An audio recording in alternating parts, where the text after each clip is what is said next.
qu'elle débute, mais visiblement ma courtoisie n'a pas suffi. Sur la politique portuaire et dans la continuité de mes propos de 2023, il y a de véritables motifs de satisfaction quant à l'approche menée. La synergie entre les parties prenantes et sous l'entraînement du port de Brest que vous avez cité, il faut aussi savoir le reconnaître et le souligner. Oui, sur le RTET, il reste des points de discussion techniques, mais l'officialisation en décembre de l'inscription dans le réseau central du port de Brest ouvre des perspectives positives.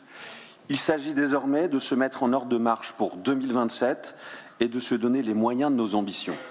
Autrement dit, c'est cette capacité à engager ces investissements conséquents de mise aux normes de nos infrastructures ferroviaires, mais aussi routières, qui sont rendues nécessaires par l'intégration dans le RTET. La région seule ne peut pas le faire, évidemment.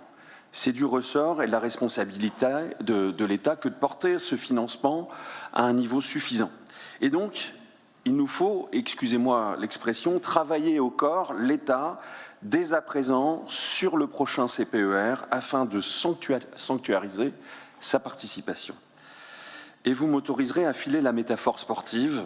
Nous nous apprêtons à jouer en Ligue des Champions, à nous de muscler le jeu. Alors ceci dit, malgré ce satisfecit, nous avons de réelles préoccupations.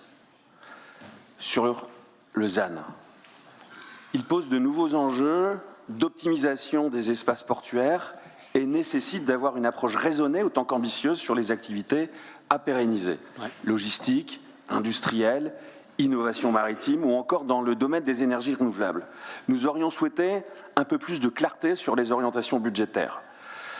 On ne peut plus se permettre d'avoir des lieux de stockage inertes. Il faut élargir sensiblement l'échelle, et je ne parle pas simplement de Brest, mais d'interroger complètement l'Interland jusqu'à Morlaix, voire même Saint-Brieuc, pour intégrer l'ensemble des enjeux économiques.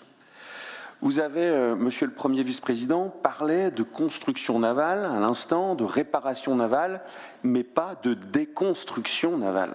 Alors, est-ce un oubli ? Mais il s'agit aujourd'hui sur le port de Brest d'un véritable point noir. C'est un chantier à prendre à bras-le-corps. L'activité est totalement atone sous l'effet de deux facteurs. Le démantèlement de plusieurs navires de la Marine nationale, basés à Brest, à Toulon ou ailleurs, se fait désormais à Bordeaux, à Bassens. C'est le jeu des appels d'offres. Mais il y a matière à s'interroger, ce qui peut s'apparenter comme un non-sens. Quelles sont les conditions offertes par le port autonome de Bordeaux en la matière ? Et ne devons-nous pas nous interroger nous-mêmes sur cette capacité brestoise à déconstruire et donc à l'accompagnement et aux modalités tarifaires ? Plus grave, la concurrence déloyale des chantiers turcs pour les amateurs français et européens a des coûts bien inférieurs.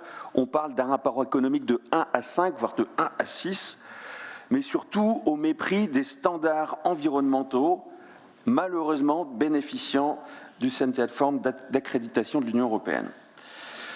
Je sais que la région est consciente de ces difficultés et c'est pour cela que nous vous demandons d'exercer pleinement votre responsabilité d'influence auprès de l'État, comme l'a fait d'ailleurs récemment le député du Finistère Didier Legac.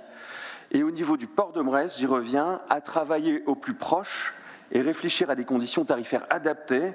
Notons encore une fois que l'offre bordelaise était 25% inférieure à l'offre brestoise.